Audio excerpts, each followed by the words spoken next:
What's up, everybody? You know who I am. My name is James Michelle. I am joined by a bunch of my friends for this What's the Difference? We are talking everything involving Mereen today. From the start of Danny's storyline of Mereen to we're even going to talk some season 6 stuff. And when we get to that section, if you haven't watched season 6, I'll say, hey, we're on season 6, and then, you can decide what you want to do from there. That being said, I'm going to let my panel introduce themselves. We're going to go ladies first, of course. North Remembers, you want to go ahead and introduce yourself? Hi everybody, it's the North Remembers here. Thank you, James, for having me on your channel. It's great to be talking to all you guys about this Mereen episode. I'm excited about it. Hello all, I am Christina the Sphinx, big sister to the North Remembers, and I'm excited to be here. Make sure to check me out. I do a Song of Ice and Fire, Game of Thrones videos and discussions and chats, and this whole, I can't even call it a chapter because Mareen's not a chapter, but this section of the world, it's very different. This is going to be an epic one. All right, Sir LT Giles, you want to go ahead and introduce yourself, and then Don Willi? What's up, everybody? It's LT Giles here, and this is my first time on this epic show, What's the Difference? And really excited here to talk about Mereen. Valamogolas, everybody. Don Willi. So glad to be here with my friends talking about Daenerys and all the many changes that have happened in Mereen from book to show. Right on. So yeah, obviously we had to do this a little different because of the broad scope that we're covering. In terms of the book and the show, we definitely couldn't do a synopsis or we'd be here till tomorrow. And plus, there is a plethora of differences, so we're just going to kind of jump into the differences, and then, we'll obviously discuss what kind of happens in the book and the show throughout this episode. So the first difference that we're going to discuss is in the books, Osnak Zopal faces off against Strong Belwas. This is essentially when they first get to Meereen. Osnak Zopal is the champion, the Meereenese champion. Strong Belwas, he volunteers himself to fight, and because he's kind of not as important as everyone else, Danny agrees. Who hasn't been introduced in the show canon so far. After 3 successful charges, Belwas injures Osnak's mount and forces him to meet him on the ground. Belwas allows him to cut him before he decapitates the champion and then defecates next to his corpse. The TV series changed this to urinating, and it was Daario in the show that killed him, in the general direction of Meereen slave masters. So who wants to go here, kind of discuss whether you kind of, obviously here we're talking about, sorry about that, my dogs are going off. So yeah, someone take it and discuss Belwas here. I'll snatch it up. I was. How can you do what Belwas did on TV? Like, I don't even think you can. Like, he literally pulled down his pants and pooped on somebody. And Game of Thrones does a lot, but I don't know if you can do pooping on people. Like, y'all think it's possible they could have done that? No, they most definitely couldn't have done that. But yeah, go ahead. Yeah, I mean, honestly, I think that might have been just a step too far if they actually would have went through with that. But yeah, it's one of those things where I think they played it kind of slick in the show, just with Daario taking his dagger and throwing it into the horse's eye, killing the horse, and then slaying the dude. But yeah, Belwas was a pretty interesting character in and of himself, just because he's like, anytime he gets into a fight, he always lets his opponent get one cut on him before he kills them. So, I would have liked to see his character just to kind of get his whole vibe, because he's even though he's a warrior, he's still kind of a comedian to a certain extent. Yeah, it definitely would have been good to get some Belwas. LT, what's your opinion of Belwas? Do you think he should have been on the show? Did you miss him at all? It would have been great to see Strong Belwas, but obviously they didn't do it. I think HBO could do whatever they want, would they do it? No, because you know there's heat back. You know what I'm saying? But there's no censors on HBO. They could show whatever they want. But yeah, they would have never showed, like you said, a guy defecating on somebody. But I prefer the book to the show. I like them both. I like the whole Dario thing. I thought it was pretty cool. But yeah, I prefer Strong Bellas any day over what they showed in the show. North Members, how did you feel about the Belwa scene and compare it to the Dario scene that we got?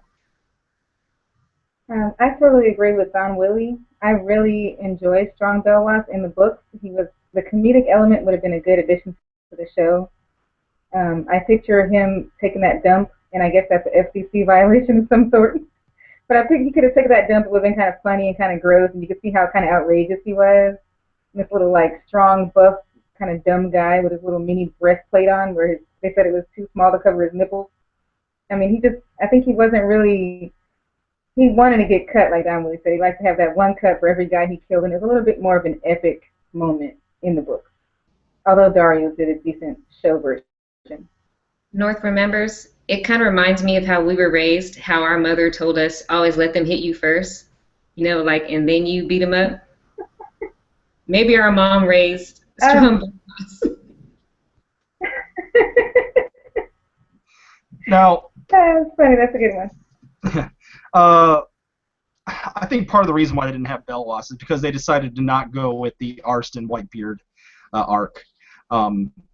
I think that's part of the reason why they didn't have Belwas. Plus, you know, I mean, Belwas is a big dude. You got to find a big dude. You got to also probably find a guy of like a certain ethnicity, because obviously he was like, what was he? Was he Giscari? I don't remember what he was, but he was like olive-skinned, huge, crass. It probably would have been a nightmare to try and cast for. So they, you know, he doesn't have like a super significant role. So I mean, I could see why they cut him.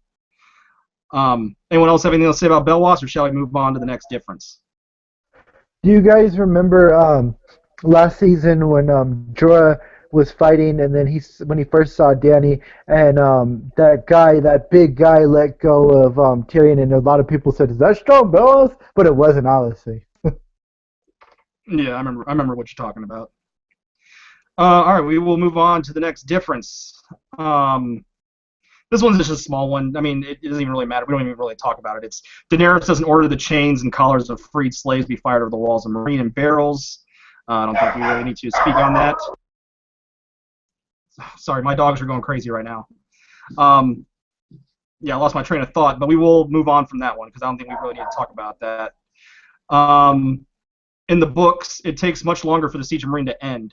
The ships that brought Dany and her followers from Karth to Slaver's Bay are broken up and turned into catapults and battering rams. And of course, we also don't have the captain. Do you guys remember his name? It's like Captain Grollo. Is that his name?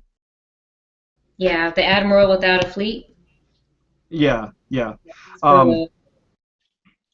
So, like, I don't know about you guys, but I thought kind of the Siege of Meereen was kind of, I don't know if I want to use the word whack, but it was like really quick. It didn't have much at all to it. It was kind of just like it just kind of happened. So what do you guys think about the Siege of Meereen? I'll let Don Willi go first. Yeah, I mean, look, you know, the Siege of Meereen was one of those things in the books where it's like, all right, come on, George, let's move this along already. There's no need for you to have this, you know, sprawled out over like 2 or 3 chapters, and it's like, oh, build up, and then there's like really no huge payoff to it because there's nothing epic about it. It, you know, honestly speaking, before you sent me the outline for this, I had actually forgotten about the Siege of Meereen. So it's like, hey, it is what it is. I mean, now they kind of have their almost protracted siege in the books now, but who knows if that's even going to turn out to be anything? You know, I'm hoping Barristan doesn't die, but he probably will. But yeah, we'll see what happens, man.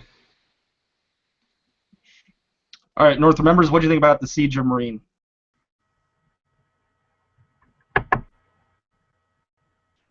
Yeah, all I remember is I really just remember the sewage part and them going into the sewers. It was pretty underwhelming, and it was kind of whack in the books. They kind of even told it in the past tense, if I'm not mistaken. It's like Danny thought about how she sent Jorah and Barristan in there, and in the show it was just the Grey Worm and his Unsullied, right?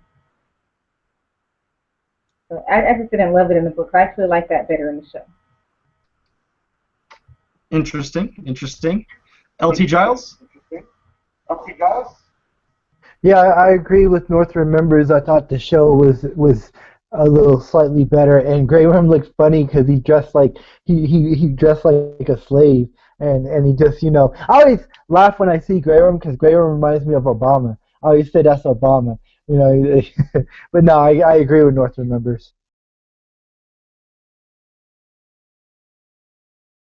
All right, and Sphinx, let's get your opinion on the siege.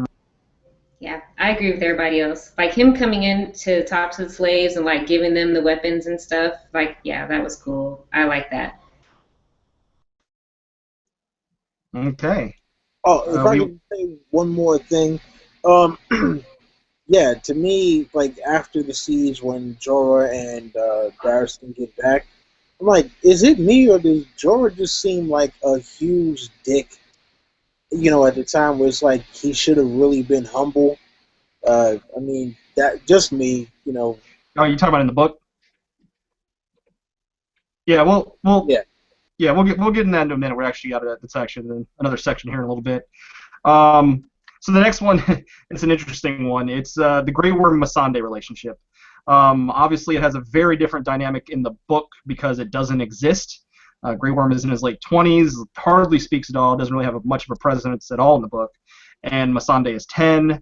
Obviously, there are no romantic overtones, and they generally do not interact at all. And Missandei never teaches Grey Worm to read, or they never have these kind of touching, tender moments. So yeah, I'd like to hear what you guys think of their relationship on the show, if you like it, and we'll go with LT. Before Unsullied, nothing. No, I like it on the show. I mean, I get it's pretty cool, like to have a little romance. Missandei's gorgeous, and to see her is awesome. And it's a little romance there. It's funny though, because Grey Worm doesn't they're asking about does he have the pillar and the whatever and then Missandei is 10. But she has a sex scene with Daenerys, so it could work in the books if they wanted to. What the hell? I don't remember no sex scene. He keeps saying that. He says that all the time. Missandei does not They have. did. Oh, Eerie does. Yeah, she has a sex scene with her candy. Okay, I got confused. My bad. It's all good. It's all good. We'll get North Remembers. We'll get your take on the Grey Worm Missandei relationship if you like it on the show. I like it. Can you guys hear me okay? I really do like it on the show. I thought it was a lot more, one of the best aging ups they've done as a character, for smart and kind of intuitive. And I liked it on the show. It was a nice, touching bond that they had. And they did ask about him having, whether he had the root or the stem. I guess Danny asked if he was fully castrated, and I'm not sure how much that mattered. They could still love each other, have an emotional connection. I liked it. Sphinx? Well, that's one difference between the book and the show. In the show, they show the Unsullied going to get, hugs and kisses. And when Grey Worm is approached about it, he's like, I don't know, why they go. But in the books, he says, you may not have a man's parts, but you still have a man's heart. Like, you still want comfort, and to be like, just reminded of like the good times. And he said this one dude was well known for going and just having women, I can't remember if he said sing to him or talk to him, but it was something just to like soothe him. It had nothing to do with sex. He says that in the books though, but in the show he's just like, I don't know. And we got all this tension between him and Missandei. And I'm just gonna say it, I like the Grey Worm and Missandei stuff. I do. I think they're precious, they're adorable. I mean, we don't need too much time. They could do it, more in a more subtle way. But I like it. I ship it. I'm down. Grey Sunday. Hashtag that. Don Willi. Yeah, listen, I will admit that, to me that their relationship in the show is a little weird. I mean, I don't know who's got it worse, Grey Worm or Jorah. You got one guy who wants to sleep with the woman who is never going to give him any, and then you got the other guy who probably wants to sleep with a woman who can't. So yeah, I don't know who's got it worse in that particular situation, but yeah, I mean yeah, I don't know why they decided to make this particular matchup. I mean, I guess they felt like there wasn't enough romance in Meereen or something. So I was like, all right, well, Daenerys has got Dario, but we need one more. And I think this was the only thing they had. So they were just like, all right, close enough. So we'll work with that. But I mean, that's about all I got to say for that one. Yeah, I don't know if I'm on board with you guys because I feel like the relationship is unnecessary, and I feel like it took away, especially in season 5, of some, it took some scenes away that could have went for some other development. Maybe someone like I don't know, Stannis or something. But yeah, I think it could have went that airtime could have went somewhere else. It's just my opinion. I don't know why they aged up Missandei, but it is what it is. I don't like hate it. I don't despise it. I just think I just don't really care about it. I guess is all I'm saying. Any more on Missandei Grey Worm changes? Yeah, I mean, Yeah, I actually think that. I'm sorry. go ahead. I'm sorry. I just think that on the show that they're going to end up staying in Meereen when Dany leaves, and maybe that was the reasoning for making them have a relationship, that they would rule together and have some kind of connection. I think that's why the showrunners did that. I agree, Candace. I feel like they're going to rule like as king and queen of Mereen when Dany leaves. That's why they did it. Like it's a perfect pair up. I think in the book she's just going to bounce out and be like, peace, F it, I'm out. But on the show they're going to try to tie up loose ends with those two. Listen, I think they aged up Missandei specifically because it's like, yeah, we need another pretty face on here that is going to be creepy. So, there you go. All right, we will move on from Missandei, and this. I guess we should have tied this one up, but this doesn't really have much to do with anything. But there's no evidence that Grey Worm learns the common tongue in the books, nor any information about where he's from. I think quickly we can just say they needed him to speak the common tongue, obviously, for the show, and that they gave him a little bit of a backstory, so we actually kind of care about him. I'm assuming everyone kind of feels the same way. All right, so we will skip that one. So in the books, Grey Worm is not among those who invade Meereen via the sewers. It is not mentioned what role in conquering the city he is assigned to. It is actually Barristan Selmy, who was previously known as Arstan Whitebeard, who had been accompanying Dany since Karth, and Jorah Mormont, both who out each other to what they really are. Selmy, the former Kingsguard, to Robert Baratheon, and Jorah, who had been informing on Dany to Robert Baratheon. So yeah, this was obviously kind of a big change they went with.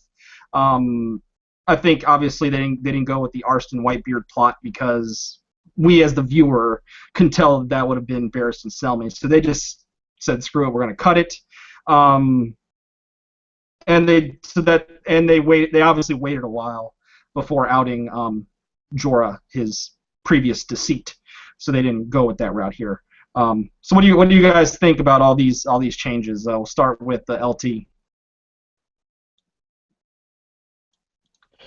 Yeah, I guess you got to make it work for TV, and like you're saying, they cut plots to fill other plots, and it would have been cool to see Artisan Whitebeard the name, but I guess I ain't got much on it why they cut it, All right, Don Willi. Yeah, okay, so the thing I'm wondering, so in the books, Jorah obviously didn't recognize Barristan Selmy, but for some reason in the show they automatically had him recognize who he was. So I mean that was kind of kind of crazy. But then, in the show, Barristan wasn't on the king. Well, he was the Lord Commander of the Kingsguard, but he wasn't in the small council, so he didn't know that Jorah actually was informing on Dany. So that was pretty interesting. And yeah, just I think the changes that they made for the show worked just because it was stuff that needed to happen in order to justify Barristan's reasoning for being in there, and also for him not outing Jorah sooner. But yeah, it was just one of those things where, like I said, Jorah definitely comes off as being kind of a douche, like a real big douchebag, because he's the entire time. Every time that there's somebody new that comes around, he's like, "Don't trust him. Don't trust him. See that guy over there? Don't trust him. The guy selling you the fruit? Don't trust him." And it's like, everything is like, come on, Jorah, like, yo, calm it down, bro. Like, you're the one who needs not to be trusted, and you're pointing fingers at everybody right now. So it was, yeah, it was interesting to see that. But, like, also the fact that I can't believe that Barristan would allow himself to go back to being a squire. He's, like, in his 50s or 60s, and he's squiring for Strong Belwas. That was kind of crazy. So. I actually thought that was really cool of Barristan's character. He was not above it. You know what I'm saying? Like, he was willing to do what he needed to do to get the job done, to get to Dany. So I think that's more of a attribute to Barristan's character. The North Remembers, what do you think about the whole change here? I loved it. I think there wasn't enough time to do the storyline in the book for Barristan, so he had to have found out by that letter. They didn't really have him on the small council because they have so many people on the small council. So on the show, it made sense that he wasn't sure about Jorah informing until then, and it also kind of spoke to him not being a politician, and for us as the viewer to think that he was one of those characters that we actually think is truthful and pure, more pure. So I like that. I think they separated that, and we saw him as just a servant of whoever he was loyal to, and not really someone involved in the Littlefinger Varys small council BS. But yeah, it was funny that he was supposed to be a squire. Even when I was reading it, I was like, this doesn't make any sense. If I see this old cat with like a Rumpelstiltskin beard, I think he can protect me. So it just, that was kind of comedic in the books, and I was like, oh snap, Barristan grew his beard out, and it's kind of funny, but it wouldn't have fit for the show. So I kind of understand that change. Right on. Sphinx? Yeah, how do you even get away with like a squire that's the age of your grandpa? I saw the show before I read that part in the books, and then when I read it, I was like, wait, he's Strong Belwas' squire, but he's like 50 plus. It was just weird to me. So maybe I'm biased because I saw the show and liked that reveal. When I saw it, I was like, this is epic. Because when Barristan Selmy got banished from King's Landing, we don't know where he went. Like, they didn't say anything. We didn't even know that he was important to, like, it would matter where he went. We just knew he was a King's Guard, and, like, he got fired, and he was the first one to get fired. So that was, like, a big deal. And I just felt like it was just showing us how Joffrey and Cersei are about to ruin the whole realm. But it turns out he actually had a better purpose. So when he showed up with Dany and he was like revealed himself as himself after saving her life, I was like, Barristan Selmy! Like, I was too-turned. I was very excited.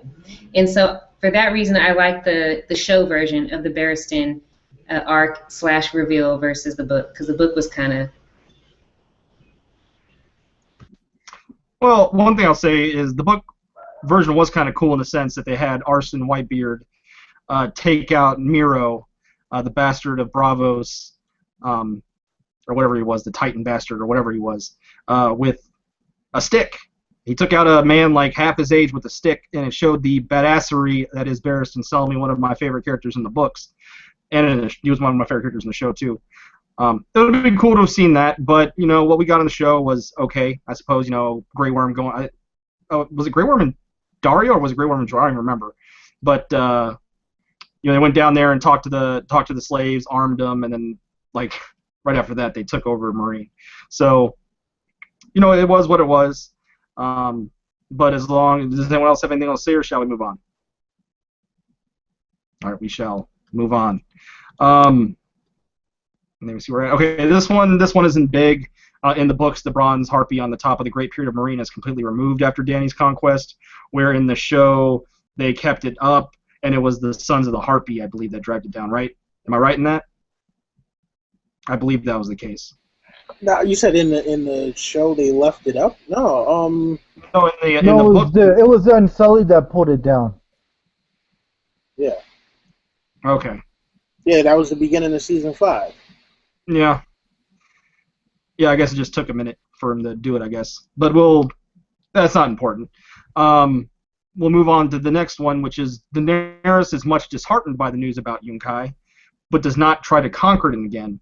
In the show, she sends Jorah, Daario, and the Second Sons to take back Yunkai. Excuse me, take back Yunkai and kill any masters. Where essentially in the book, what was it? Cleon the Butcher essentially just kind of kills all the masters, but then he is a asshole and he kind of takes it over himself. So it was interesting that they went with this change. I think it's because of the way that Dan and Dave portray. They really like portraying Dany in a really positive light. So they want her to they put it in there, and she's gonna follow through, and she sends Daario, Jorah, and the Second Sons to fix that situation. How do you guys feel about the situation, North members?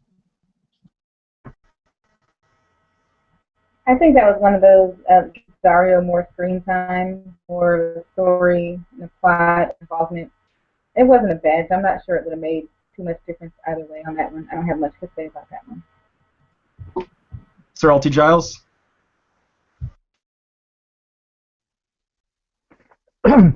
Yeah, I can't really say I liked one more than the other. I think I liked both of them equally in the book and the show. I like both storylines.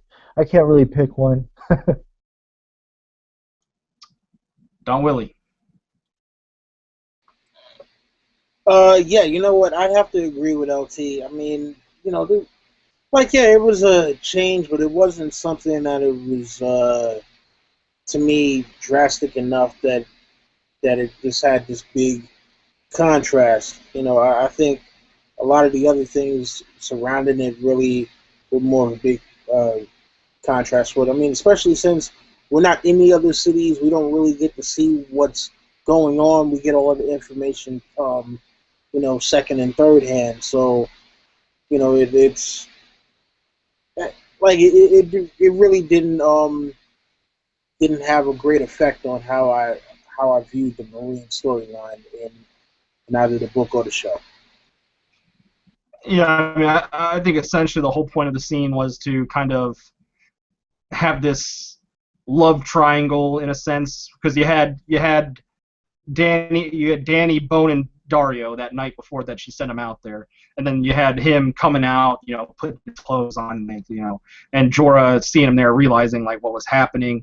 So I think it was kind of like sow this dislike between Daario and Jorah, and then she makes them go with each other.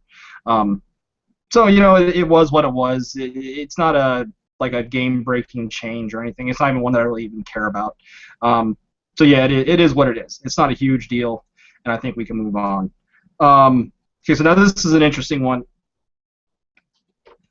Sir Barristan reveals Jorah's secret much earlier, before they even encounter Meereen. We were just talking about the sewer scene. Additionally, he knew Jorah was a spy, not because of a letter from Varys, but because he was at the small council meetings where Varys brings King Robert Jorah's news of Daenerys' pregnancy. The TV series wanted to hold off on this shocking revelation until the season 4 finale, but Sir Barristan joins Daenerys in season 3 and makes no secret of his identity, because unlike the book, the audience can see that he is Barristan, so this subplot was cut. In the books, he told her Jorah's secret as soon as he revealed his true identity.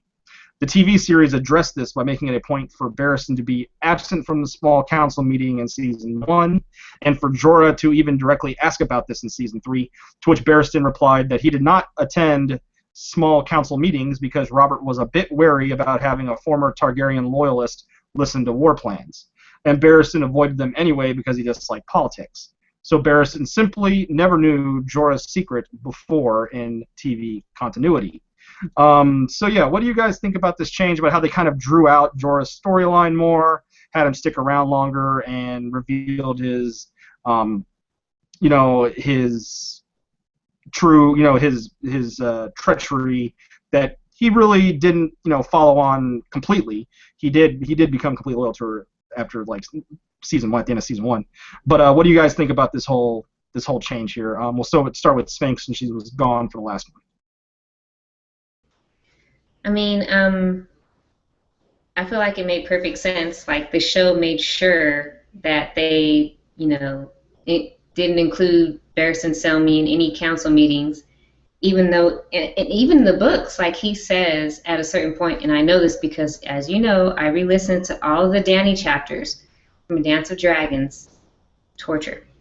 But there's a point in there where he says he's not good with politics and stuff like that. He's a knight and they don't do things like that. So I think they kind of fed off that and said, well, just keep him out, and they will never have to know. And there's other characters that were on the small council that we don't know about. Well, that's another story, but there's other people that were on there that aren't on the show. So I think it was a smart move, and it worked. It worked for me. Don Willi. Yeah, I think this was a good move. And plus, I mean, look, Ian Glenn is a good actor. Are you really going to keep him off the show for 2 or 3 seasons while they try to, figure out how to bring him back? So, I think it was better for them to keep him on, stretch out the storyline a bit, and then when it made sense to have that big reveal. Like in the books, it was one of those things where it's like, all right, well, we're at this juncture, and nobody's necessarily getting along at that point, and Daenerys is just kind of like, all right, well, you know what? I'm tired of this bullshit right now. I'm finding out just now that you're Barristan Selmy, and you're a traitor, so fuck it. You know what? You both go in, and if you make it back, you make it back. And yeah, to me, that was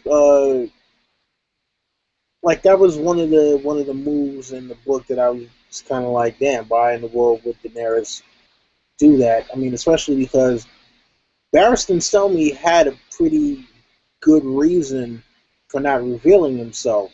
I mean, he told her, about his time serving her father. He's like, look, I didn't know if you were going to be any good. Your father was a fucking tyrant. Like, yo, I wanted to make sure that you weren't like him. Like, so, yeah, forgive me if I didn't come out and say, hey, I'm Barristan Selmy, here's my sword, pledge my honor to you, and all that. It's like, your father was, running around just trying to kill people indiscriminately because he got mad one day. It's like, I'm trying to make sure I actually do something good in my life right now.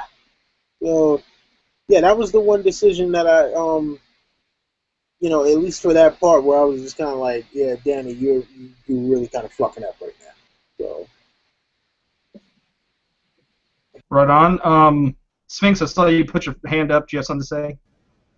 Yeah, I was just co-signing the fact that he was like, I needed to see if I could trust you first. That was very important, because he served under the Mad King. He saw what happened. He was there when the Starks, Rickon and I always forget the dad's name. Roderick. Rickard and Brandon. Rickard and Brandon. Roderick is the Castellan. But he stood there. He was among the Kingsguard with Jaime Lannister that stood there and witnessed those atrocities. And this is his child. So he was like, you know what? Joffrey fired me. I'm going to go serve somebody, but I got to see first if they're worthy. And that was a big deal in the books. I wish they had included that in the show, actually. That's a part that would have been really cool. And even in the show, they don't ever discuss how Barristan lets her know about her family. Like whenever she's like, tell me about this and tell me about my dad, he's like, oh, you really want to know? And she's like, yeah, tell me. And he's like, your dad, and she's okay, I'm good. Like she hears a little bit and she's like, okay, another day. Barristan is like the one person in her life where we're at right now that can tell her about her dad and her mom, and he really has nothing good to say. And we get to see that in the books, but not in the show. That would have been kind of cool. Right on. Sir LT Giles, first off, give us a game update. Give us a game score update. Oh, it's a commercial right now, but let me rewind it real quick. Anyway, so really doing scores. Warriors are winning 36-28 with 9 minutes to go, second quarter. All right. Anyway, so I was really impressed with Barristan. It's funny, before I get to Barristan, so it was like desperation from the small council in Tywin, because if you remember, they're like, Dany's got a knight and a war veteran in them, and it's like they're getting, a little scared and desperate to send that letter, to mess up, because they knew what they were doing. They wanted to out Jorah and break up their morale, because two basic generals on her side. And but I just love how Barristan, he's like, he gives them a chance. He doesn't just rat them out in the show. I like that way better, that he gave him a chance. He's like, you tell her or else I will. It was a really good move, and I like that. North members. I like the change with Barristan. I stepped off for a second, so I think you guys were just talking about how he found out in the letter. Am I right? Yeah, essentially how they kind of. like it. Yeah, essentially how they kind of drew out Jorah's storyline more, and they changed the way that he was revealed to Dany. Yeah, I think it gave us more. For me, it drove home the point of how kind of sprung Jorah was on Dany, and he's loyal to the bone, to a fault. I think they were dramatic in the show and going to pay off somewhere, I hope. So that was a good reason to do that, in my opinion. Yeah, me personally, I like the change because on the show, I like Jorah a lot better on the show than I do in the books. I think a lot of that is because, first off, I didn't read the books till after season 2, and I liked Ian Glenn as Jorah in season 1. He kicked a lot of ass. He held his ground, defeated Khal Drogo's Blood Rider. I thought he was a badass. So I had to obviously not reread the books. I'm like, he's not definitely not as cool as he is in the books, or he's definitely not as cool in the show as he is in the books. Or no, other way around. He's not as cool in the books as he is on the show. So yeah. I was actually fine with the change because, like I said, I like Ian Glenn. They kept him around longer, and he wasn't as douchey when he essentially told Dany, "You need to apologize to me." Is essentially what he said. It's like, nah, bro, it probably wasn't the best move. But in the show, it was a lot. It was more heartbreaking, kind of like Jorah wasn't as douchey, and he was like, I'm sorry, I effed up. So I kind of like the change that they made in the show. Anyone else have anything to add on this, or shall I move on? I can't remember. My mind is blank. Did we get Jorah trying to kiss Dany in the show? I know we did the book for sure. Did we get that in the show? Okay, so no, none of that. All right. It was such a deal. Yeah.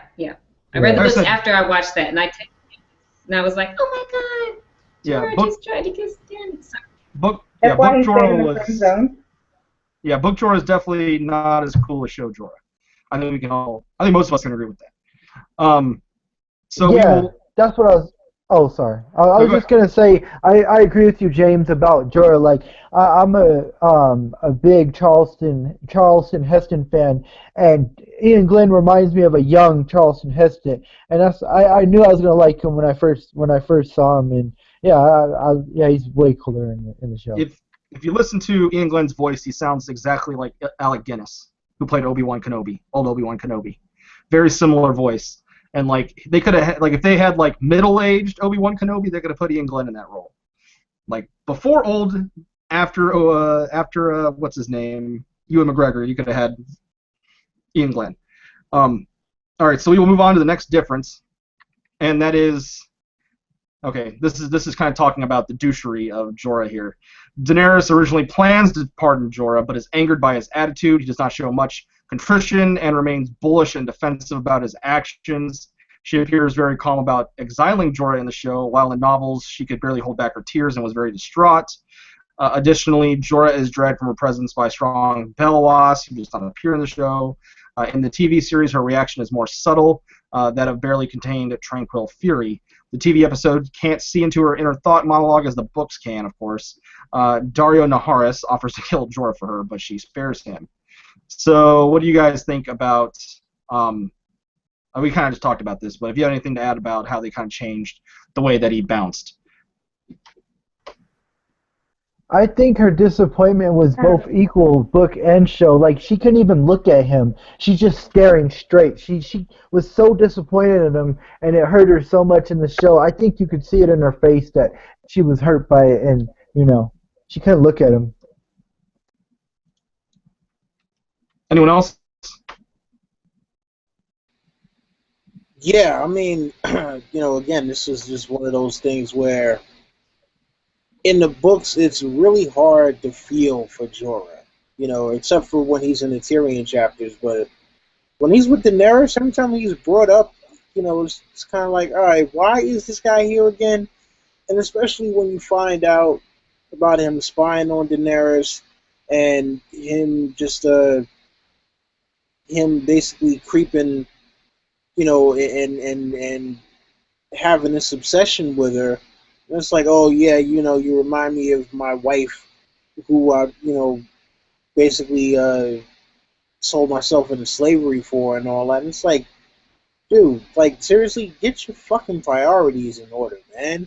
You know, instead of trying to get with this this young woman who, you know, not even a young woman at the time, she's still, you know, barely in her teens.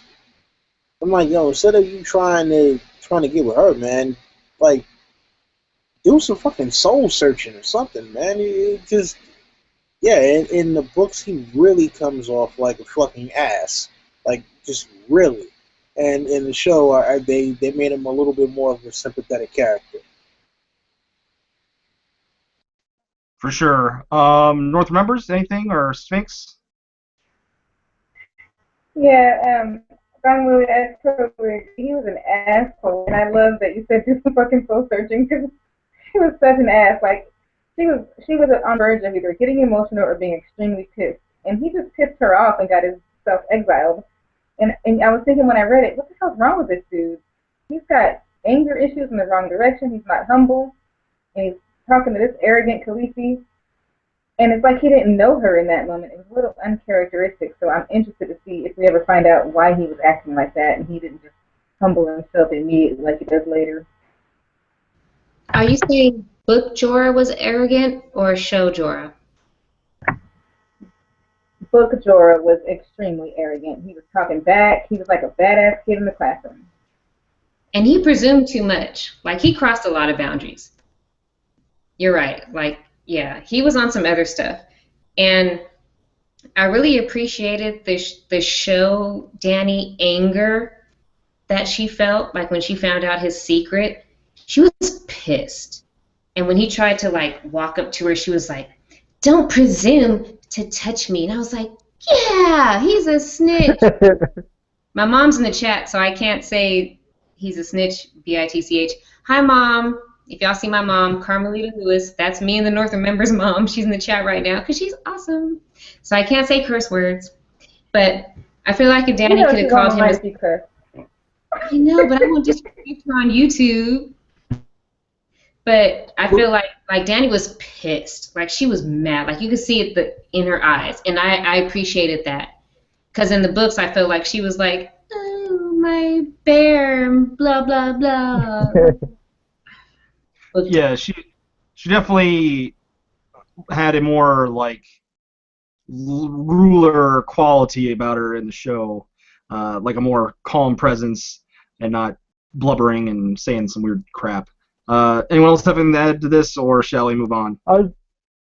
Those of you that are Ian and Glenn fans, the Dance of Dragons audiobook with Rhaenyra, he narrates that. It's pretty cool. Yeah, I mean, Can I add something to that also? sure.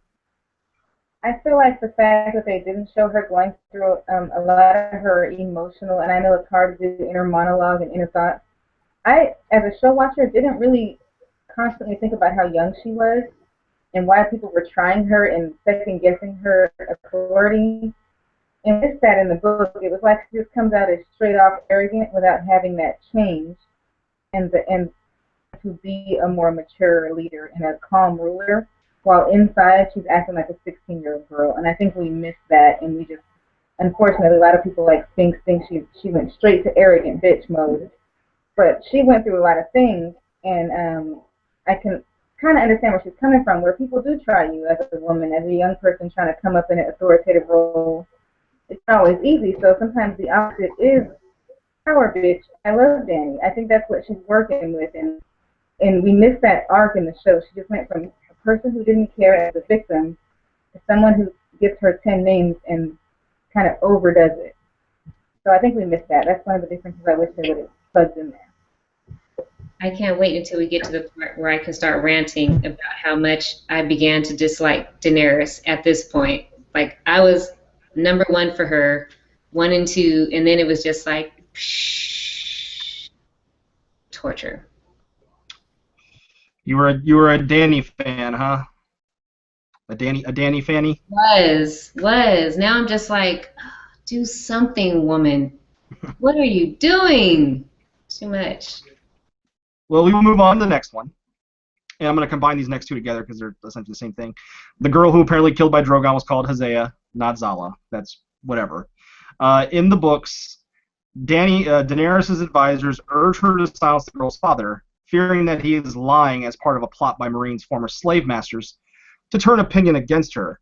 And she wasn't actually killed by Drogon. Daenerys quickly dismisses this idea, however, because she realizes that the goat herd waited to be heard last, and only after all other claimants had left the throne room, which wouldn't make sense if his purposes had been to publicly discredit her. Instead, Daenerys pays the father 100 times the worth of a lamb and promises him that Hosea's bones shall be laid to rest at the Temple of the Graces, and 100 candles shall burn night and day in her memory. Daenerys also tells the father to come back every year at Hosea's name day, and she will make sure his other children shall not want, but on condition that he does not tell anyone how Hosea died. And the reason, I mean, this isn't like a major change or anything, obviously, but the reason why I wanted to include it was because we can see the difference in her circles. We'll talk about this more later when I talk about characters that aren't in the show, like the Seneschal. We talk about Shakaz. But the main reason I want to bring this up is because we can see how on the show her inner circle, her council, is a lot more trustworthy when it's just Barristan, Missandei, Grey Worm. I mean, it's a lot more trustworthy than it is in the book, where she's got some shady people around her as well. So yeah, what do you guys think about all this? Don Willi. Yeah, so in the books, like versus the show. In the show, she's got 2 people from Westeros. She's got Missandei, who she helped free. She's got Grey Worm, who she helped free. And, it's just a little bit of a more tight-knit circle, and these are people that she has really helped, whereas in the books, it's more people who have kind of latched on to her along the way. And you can tell that they have their own agendas, especially when she starts to settle down in Meereen. Yeah, Drogon has become a problem, and it's like, all right, well, you got the first person who shows up with the goats, and hey, your dragon came through, burned my goat, and and it's killing my livestock and all that, and then they start to notice, hey, yeah, there's more of these people that is trying to scam you. But then when it finally gets to this little girl or whatever, and she making her overtures, about, hey, this is what I'm gonna do for your family and blah blah blah, and but then she throws in the whole caveat, but you can't tell anybody that you know that she was killed by Drogon. Um, which is one of those things where it's like, well, how do you expect to really build trust with people if when something bad happens, instead of you publicly acknowledging it and saying, hey, you know what, this was a bad situation. I wish it didn't happen, but I'm taking steps to make sure that it doesn't happen again. She's just like, all right, well, we got to sweep this under the rug because I don't want people to be mad at me if they find out that one of my dragons, possibly killed one of the citizens of Meereen. So, yeah, yeah. Unfortunately, Danny sometimes has like this string of bad decisions that could possibly come back to haunt her later on, and it's just one of those things where I'm like, oh, man, that might not have been the right thing to do. But again, we're talking about a teenager. Teenagers, are going to do things that, in hindsight, especially years later, you're going to be looking at them like, really? So you thought that was a good idea? Okay. Yeah, so I mean that's pretty much what I'm thinking about that situation. Good stuff. Sir LT Giles, what do you think about that whole situation? I think Daenerys gave him a hell of a deal. I mean, took care of her or whatever, and then if I'm not mistaken, in the show it's similar, right? She gives a bunch of stuff and same thing, right? Yeah. Yeah, essentially. Yeah. But anyways, wrong place, wrong time. I'm a boss bitch with dragons. Who cares?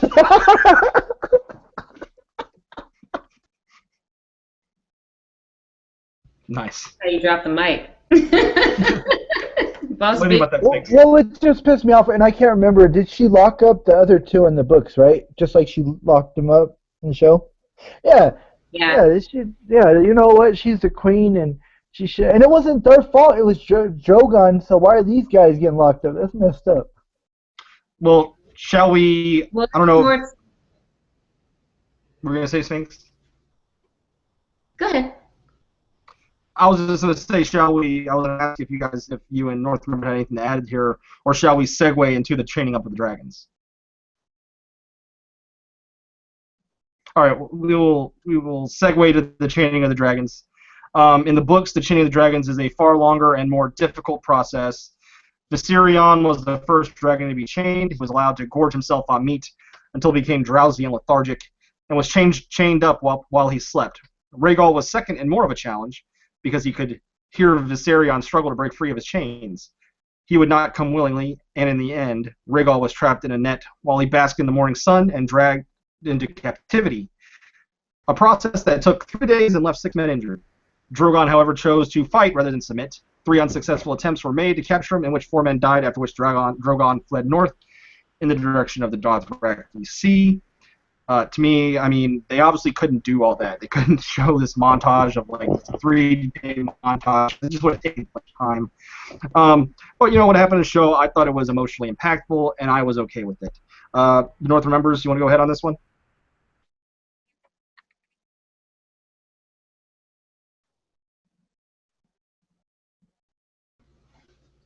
Candace, Or Sphinx? I'll take it. I'll take it away. I liked the show version of it. I felt like it was very dramatic and it was well done. I couldn't even tell like the way she was taking the chains and the links and like snapping it around the dragon's neck, and the look on her face like she was so sad, and they're just sitting there like wah wah wah, like they didn't know that they were getting chained up. I appreciated it. I had not read the books at that point, so I didn't know like really what they had to go through to chain them up. But just seeing what I saw, I was all the way like I bought in. It was moving to me. It was very moving. All right, the North Sorry, Remembers? guys. I think I was out for a second, but I'm back. had a bit of a lag. I loved that scene in the books, but I thought it was perfectly done for the show.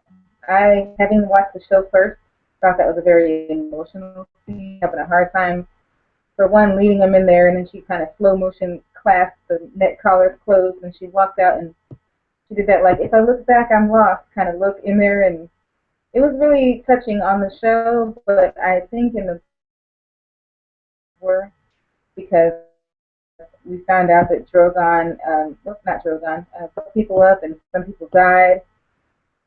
It just basically showed how tough they were at their size in the books, and in the show they were just kind of like docile puppies at the moment. But both, I think both ways work for both mediums.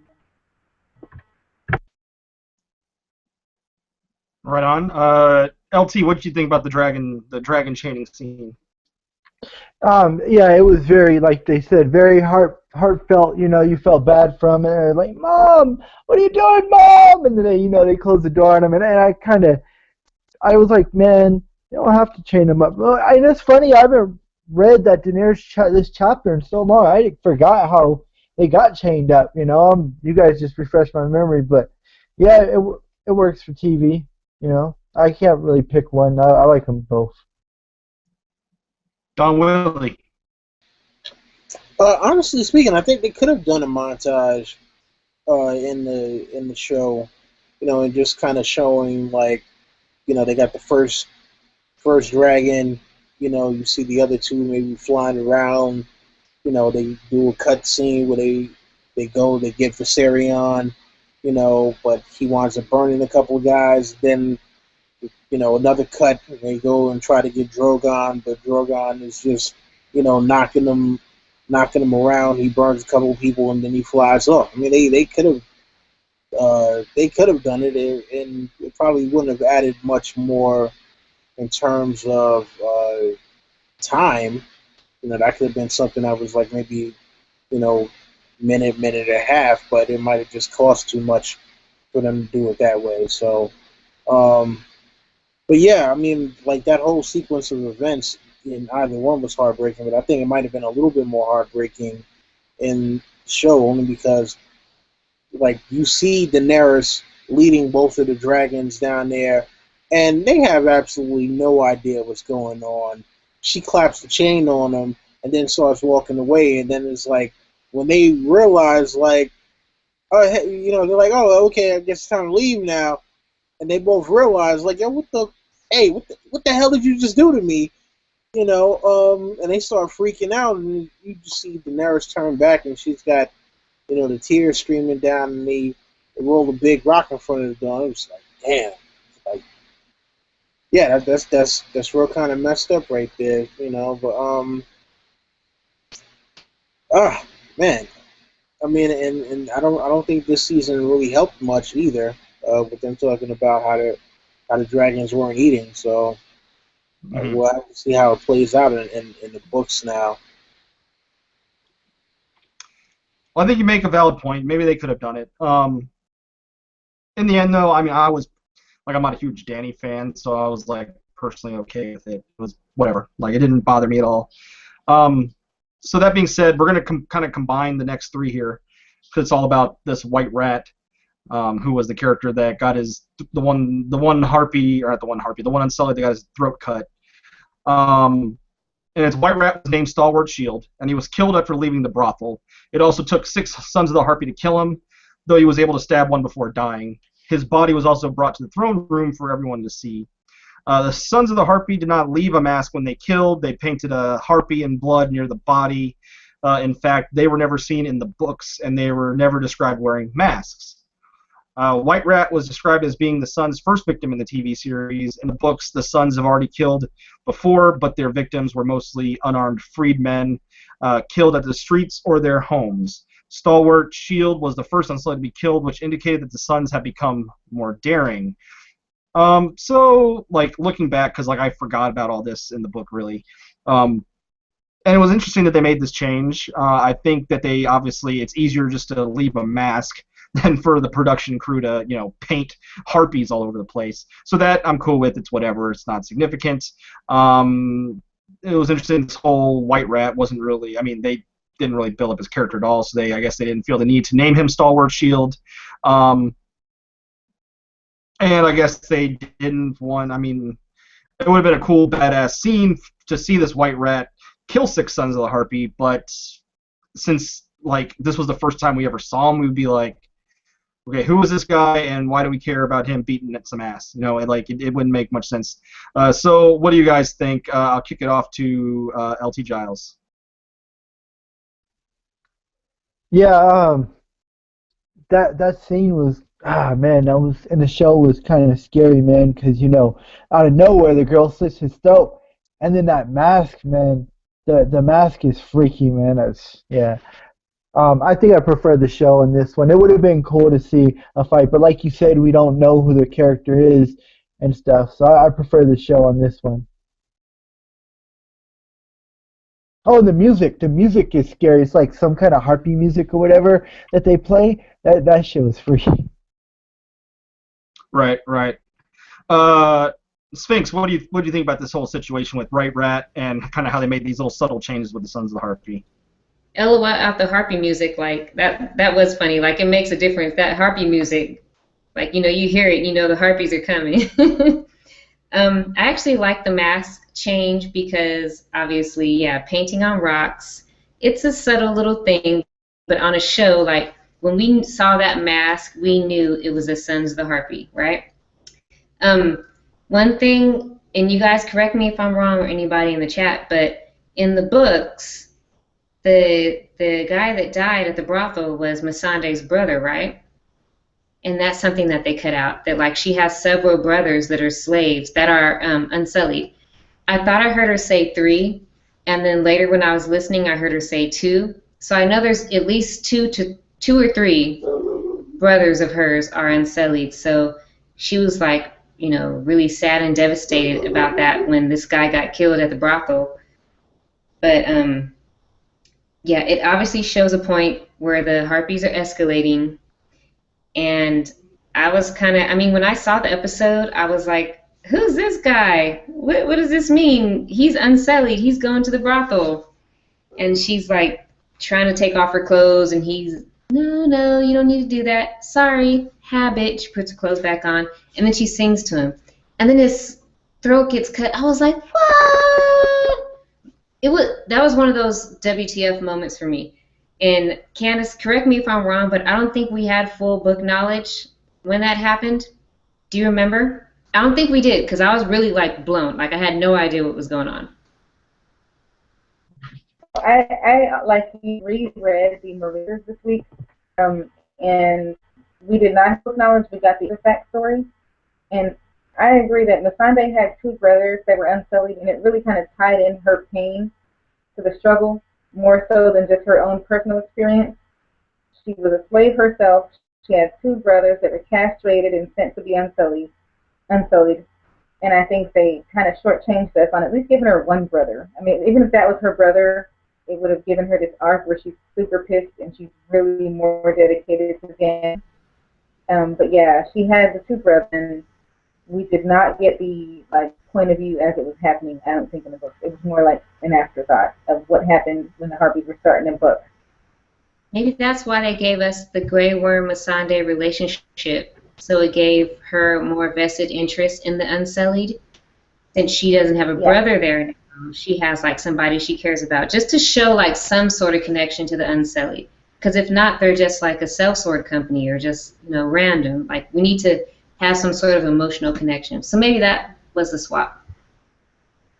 I think she would have sympathized in either way, but yes, maybe that was the emotional connection. Did Don Willi or LT on this? What was it going? No, all right, Don Willi. Yeah, this whole thing with them, not really building up this particular character before they offed him. I mean, it didn't necessarily bother me too much. But as far as the whole thing with the Sons of the Harpy, yeah, they could have easily just had a bunch of stencils of Harpies.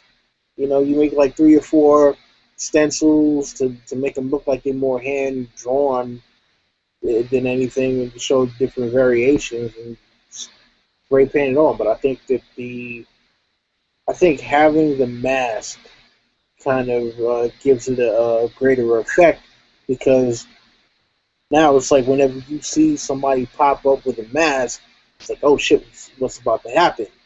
Because we just, like the only other way that I think they could have done it that would have made it dramatically impactful is if every time you see them walk by, like the Sons of the Harpy symbol that's been painted on, then that's, like when the action is about to jump off.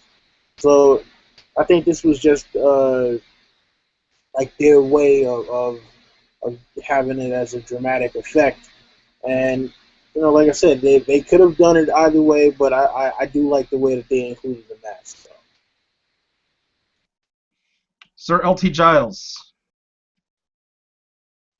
I was away.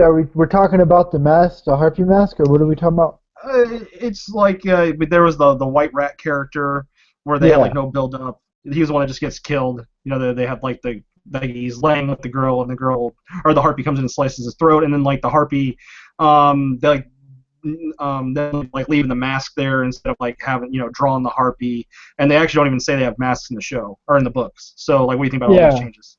I think the mask is very effective. It's a scary looking mask. And that, like I was saying, that harpy music is big. The change is good. I like it. All right. Well, we will move on to the next one, and I'll kind of put these two together. In the books, the reopening of the fighting pits was Hisdar's idea, not of the Yunkish people. Hisdar was indeed sent to negotiate with Yunkai, but they never agreed to comply with the abolition of slavery, nor to cede power to a council made up of freedmen and former slaveholders. On the contrary, they demanded a compensation in gold and gemstones for their losses as a result of the disruption of slave trade, that Yunkai would resume slaving and Daenerys must not interfere, that Hisdar would marry her and become the king of Meereen. Dany did not like those terms, especially the second, but agreed. To celebrate the peace treaty, Hisdar ordered to open the fighting pits. Yeah, that's a very interesting change they made. I think it's sort of like, I don't know if you guys kind of agree about how they want to portray Dany in a certain light, I believe, and they don't want to like make it seem like she's weak at all. So I think they kind of made it, they kind of made this change to further, portray that, not to take essentially this deal where it kind of makes her look weak because she's allowing slavery back in Yunkai. What do you guys think? Sphinx? Yeah, but literally that's what Tyrion did in the show. Right? He said, you can continue slavery because when she left Yunkai, they resumed slavery. Like, it only lasted while she was there. And in the show, all the other free cities have resumed slavery. And so Tyrion says, y'all can keep doing what you're doing, like you're already doing it anyway, but Meereen will not have slaves, and then I give you like this much time to get rid of slaves. And so I feel like they condensed all this, and they said Yunkai they resumed slaving as soon as she left, and I think like they just kind of mixed it together and made it all, the other free cities, and now Meereen is the only one without slaves, book and show. Don Willi. Yeah, so the whole thing with Slaver's Bay period and her, disrupting the economy and not being able to hold on to some of the other conquered territories. I mean, yeah, Daenerys is a conqueror, but at the same point, she's not going to be able to hold all of that down by herself. And in the books and also in the show, I mean, before Tyrion came around in the show, she didn't have anybody who could really teach her properly how to govern, right? And in the books, everybody is all out for self anyway. either that or they just they're just not competent enough to form a governing body. So it was excuse me, it was kind of inevitable that once she left and she wasn't able to personally keep an eye on things or hadn't put someone in place to be able to keep an eye on things, that it was all going to collapse for her. You see what happens in Mereen in the books once she's gone, and like Barristan has no idea what he's doing. Like his daughter is running around, and he's like, "Oh well, hey, Daenerys isn't here, so I'm the king of Meereen," and he's already trying to put things in place in order to change things to how he would want it to be, or more to the liking of the masters of the former masters of Meereen and all that. So it's just one of those things where yeah, they changed it to make Daenerys I guess a little bit more confident, but at the same point they didn't give her enough confidence to be able to have a governing body and something that was sustainable, so that when she went and conquered one city and then went to the other one, it wouldn't just absolutely fall and collapse the moment that she was gone. I wouldn't Very say true. she lacked confidence. I'm sorry, James. I'm just going to say this one thing. I don't think she lacked confidence. I think she lacked a plan. And you can't just go and completely just chop the head off of a structure that's been in place for thousands of years and then expect it to just work. And that's Right. where she went wrong, in my opinion. Like, I would say though, isn't having a lack of plan is kind of having a lack of competence in some regards. well, you can be competent if, well, yeah, I guess so. Because I was about to say you can have you can be competent if you have a plan, but yeah, I guess if you don't have a plan, you're not competent. You're I'm not saying right. she's completely incompetent. I'm just saying I think it's a part of it. Yeah, I I think mean, she did a good job with what she has to work with, but she's just like way out of her element. well, like I said, my big thing was that because she didn't have anybody around her who was competent in that regard either, that it kind of really left a void for her. Because even if even if she left people there to govern, it's like, all right, well, yeah, she did leave people there to govern, but they didn't know what they were doing. So it was a whole thing of, all right, well, I need somebody to take care of this. All right, and without having any kind of credentials as to whether or not they were good at governing, we wound up having a situation uh, that she's in now, where they're about to try to do a protracted siege of Meereen while she's gone. LT. I got nothing to add. You guys put it perfect. All right, Northern members. I'm with LT. I don't have anything to add. Nothing to add on my part. Alrighty. Let's see here. Let's see. This one. Well, this is pretty interesting. I didn't add it here, but Daenerys never sees Drogon atop the pyramid. In fact, the last time she saw him was when they wanted to capture him. I forgot to bring it in, but she also in the show doesn't have her glass candle Quaithe communication. So what do you guys think about that? Did they miss a step not having that? Is it kind of like they kind of skimped on the mystical in some regards, and they could have done it because they showed Quaithe back in season 2. What do you guys think about the lack of Quaithe and the glass candle conversation? North members. I think that was one of the necessary things we needed to physically see. One, for the kind of magic vibe of the dragon, the visual. And I think they used her dragons and her eggs a lot instead of showing us see her talk to Quaithe. So that was a good one. I think that. LT, were you upset about the lack of Quaithe back when she's a Marine? Definitely. We needed Quaithe, and it's so funny because if I'm not mistaken, the episode where Drogon's on top of the pyramid, was that It was either episode 9 or 10 in season 4, right? I couldn't tell you the exact Okay, well, episode. anyways, I can't remember who I was watching with, but I remember somebody saying, "Watch." They thought that Quake was going to be in the pyramid for some reason, and I was like, "No, no." And then we got Drogon, but somebody was saying that. I can't remember who. Yeah, they did. What They do you think? dropped the ball. They should have did it. Yeah, for sure. Especially since that conversation is important. Quake, she tells her she tells her these different riddles essentially about who to avoid or who to look out against, who to not trust. So, Don Willi, what do you think about the lack of Quake? I mean, well, if you notice in a lot of the earlier seasons, they left out a lot of magical elements, and this was just one of them, especially with, dealing with the glass candles. And, they kind of decided, during this season now they're going to ramp that stuff up, but I still don't think they're going to introduce glass candles or Quake.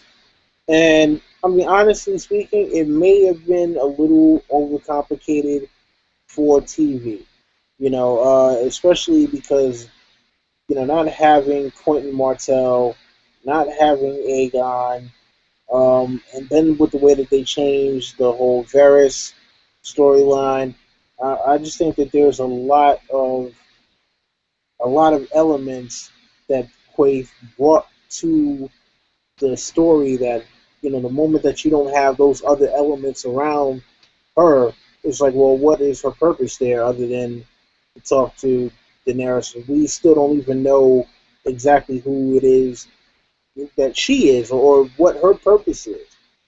She comes, she says a couple of cryptic things to Daenerys here and there, and then it's like, all right, well, that's cool. We can kind of try to extrapolate what it might be from the clues, but we still don't know who she is. And by not having a background or just the insight into who Quaith is herself, I think that people who just watched the show would have been like, all right, well, yeah, we got this woman that shows up in this mask every now and then. She says some crazy stuff, and we don't ever see her. I mean, and think about it. That's kind of how she shows up in the books to a certain extent. She shows up and she's like, okay, blah, blah, blah, blah, blah. Daenerys gotta go do this, gotta go do that, and then we don't see her.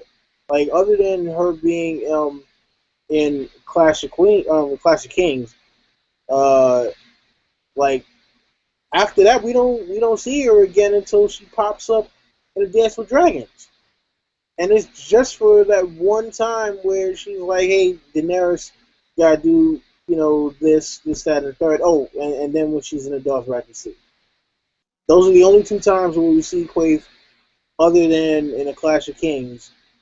So it's like, all right, well, I think for show watchers, it's probably gonna be like, all right, well, who is she again? What is she all about? I mean, think about what happened with Benjen. I mean, we were anticipating Benjen for a long time, but at least they talked about Benjen here and there.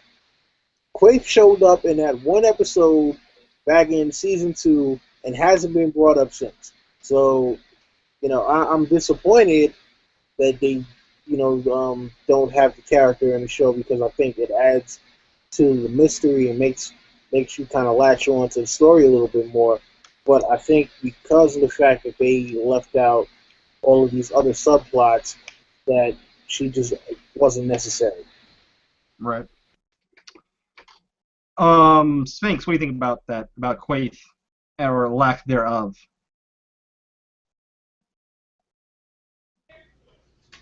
And I think it makes total sense in the show. It's just one of those characters, like, we're lucky we saw her in the first place. She literally served no purpose, just to give intrigue. So they didn't even need to have her just for what they had her for. Right. So it makes me think maybe she is really, really important, because at least they included her. But her purpose was pointless because Danny has no other visions, no other thoughts, no other dreams, in the show. Right. So Faith was just there to, like, whisper weird cryptic words to her and Jorah and then just disappear. It was cool, but she didn't need to be there. Right. I hear you. So we were going to move on to the one where I think we all want to talk about. Barristan Selmy is not slain by the Sons of the Harpy. Not only is he still alive and also a POV character in the latest novel, he is also essentially in charge of Dany's forces after she was taken away after the incident at Daznak's pit, and is doing his best to win the Battle of Fire. So, who wants to go first on the death of Barristan Selmy? I think I'm going to kick it to Sir LT Giles. Before I start with this, just real quick, if I'm not mistaken, Quaithe talked just to Jorah, right? She didn't even talk to Dany in the show, right? In the show, she only talked to Jorah. Yeah. Okay. All right. Just sure. Yeah. This Barristan death scene was garbage. It caught me off guard. I didn't expect it, and I was just so disappointed that this guy went out like, oh. Am I the only one? Am I lagging or is LT lagging? I think it might be you, James. Might be me. Okay. Go ahead, LT. Once. Yeah, it was just complete utter bullshit that they took this guy out. I mean, and then it's just him and Grey Worm. And where were the rest of the freaking Unsullied? It just pissed me off, man. I hate how he goes out like this, and I wanted an epic. If he was gonna die, he should have fought some warrior worth killing him, not these like piece of shit harpies that are terrible fighters.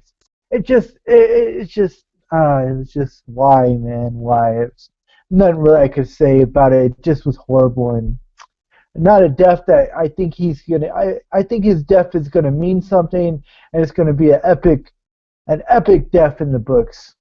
Very epic.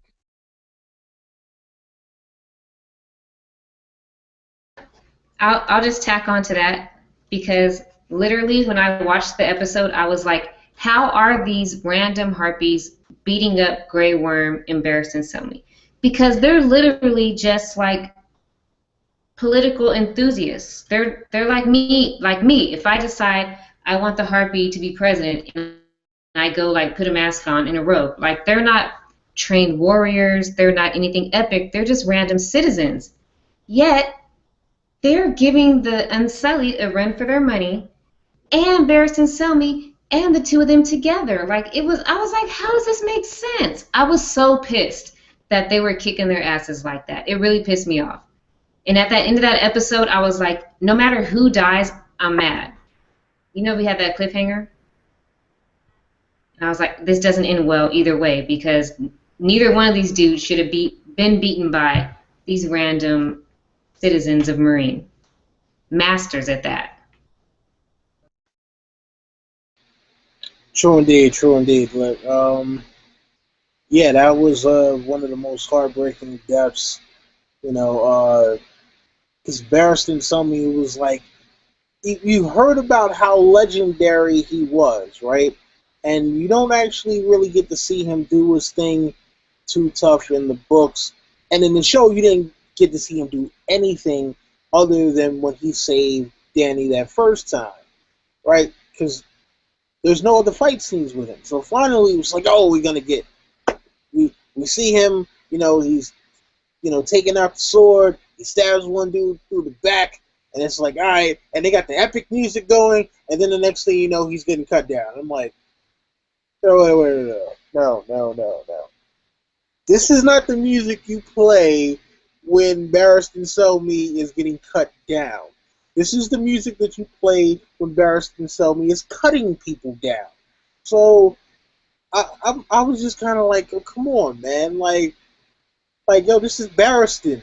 You know what I'm saying? Like, let this man go out like a true hero, not, him getting stabbed in the side and then getting jumped by some damn harpies. And I'm like, first off, what the hell is his armor?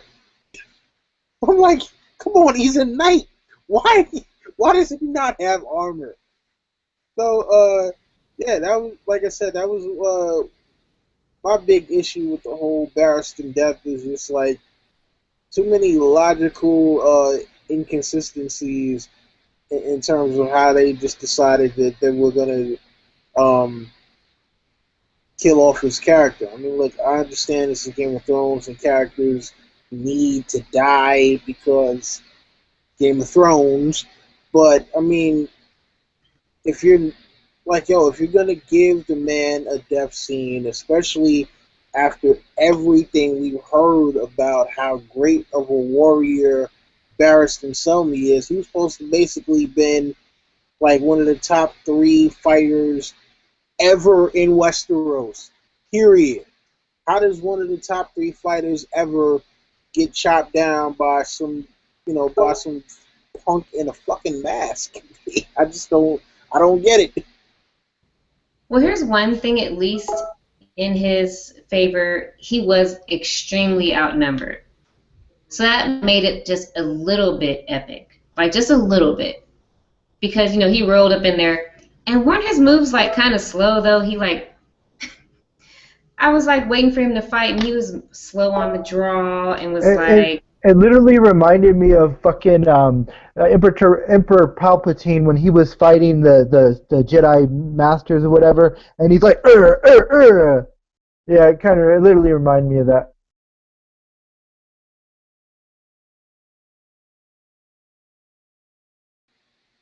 Right. North, you got anything to add? Yeah, I was gonna say I felt like that was one of the extremely disappointing moments where the showrunners did not pay homage to a character's like fighting skills and their history, and that was disappointing. That's all I have to say about that. Barristan should have went out a little bit more with a better like opponent, and him and Grey Worm had these super skills, and it just kind of, I don't really believe that the numbers were what got them, but I know they had to get rid of them for their own reasons.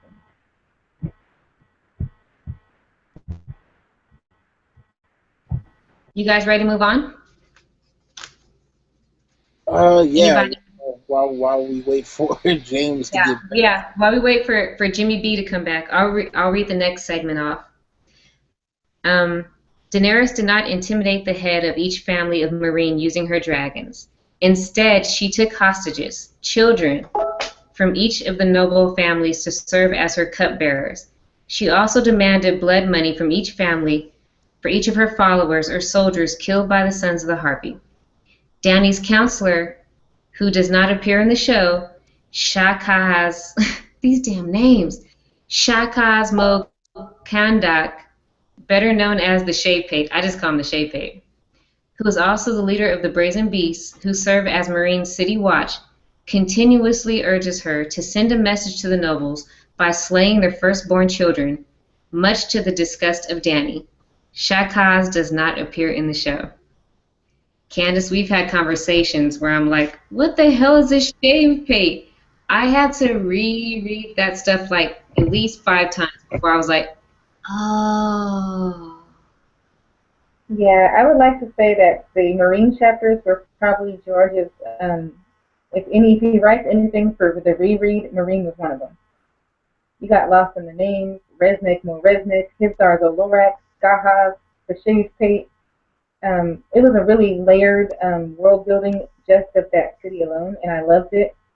And I think that they did her a disservice with that change, because where she was making decisions in the book, she was not so much in Meereen as far as taking those orphans as hostages.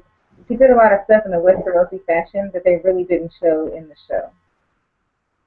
And I think it was showing her kind of potential in the books that we missed that in the show. Even that was a suggestion, though. She didn't even come up with it on her own. Like, somebody was like, hey, all these noble families have kids. You should take their kids. And she was like, what, as hostages? Don't hate on Daniel. Don't hate on her. She was a child. She was taken away at a young age. I'm working on it. She took the guidance that was given to her. Don Willi, your thoughts on the young pages and cupbearers and her trying to win over the people in Meereen or hold them halfway hostage? I mean, it falls in line with Westerosi tradition of sending hostages. So, I mean, that's something that was brought over from that culture that I guess Viserys might have taught her about when she was younger. I mean, but it makes sense though because you know, look, you're trying to keep the peace in Meereen, and here we have these guys with the whole Sons of the Harpy threat, and so the best thing you can do is it's like, all right, if I don't know who the threat is, but I have a likely guess, I'm gonna do what I can to keep these people in line. So, you just wind up taking the hostages, and it's like, all right, if the threat continues, then it's not actually these folks who are doing it because they're not gonna. I don't think they will willingly sacrifice their children, unless they happen to be Kaiser Soze or something like that. But yeah, I Or thought unless, it. I'm sorry, say that again. I said unless they're Freys. Freys would probably also sacrifice their kids. Yeah, phrase probably, but yeah, I thought that was pretty interesting, and I mean, again though, she has all of these unsavory, self-serving characters around there who are definitely